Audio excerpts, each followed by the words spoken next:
The Eli Lilly earnings call for Q1 2024 just wrapped up without a mention of the single-dose vials, really, but the door is not closed by a long shot. I'm going to go over my rapid fire response to what happened on this earnings call. Of course, the full response will be available on a special edition of On the Pen, the Weekly Dose, my podcast tonight.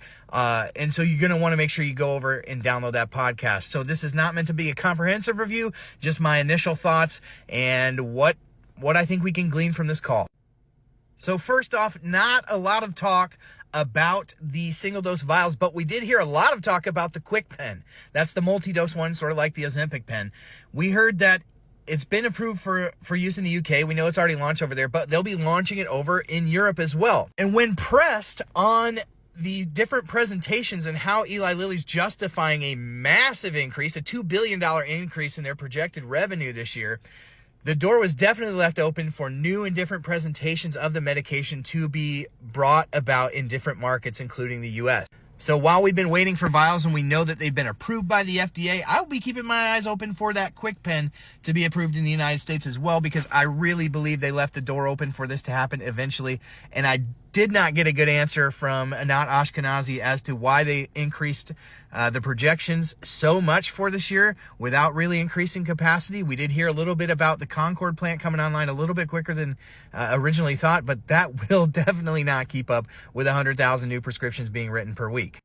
In the conversations about the quick pen being used all throughout Europe and not just the UK, we had a reiteration of the point that Mounjaro is not being rebranded over there for chronic weight management. It's just Mounjaro. So every time we see an update from the FDA on a new presentation of Zepbound, it underscores the fact that it's for the US. We also learned that the supply will not keep up with demand in the near or the midterm for these medications, which only underscores the need for new presentations. I think it's definitely coming. Why they didn't talk about it today too much, I really don't know. I don't have visibility into all that, but I will be anticipating that it's still coming. And the other thing that I was really excited about on this earnings call was the announcement of an amylin agonist entering phase 2 clinical trials. Now, amylin agonist, you may remember that from cagrilintide.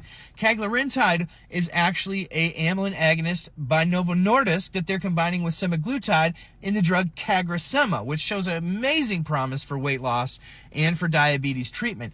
Now, Eli Lilly has their own version of amylin that will be going through phase 2 trials. It may be used as an adjunct to a current medication like tirzepatide, just offering another pathway for potential weight loss.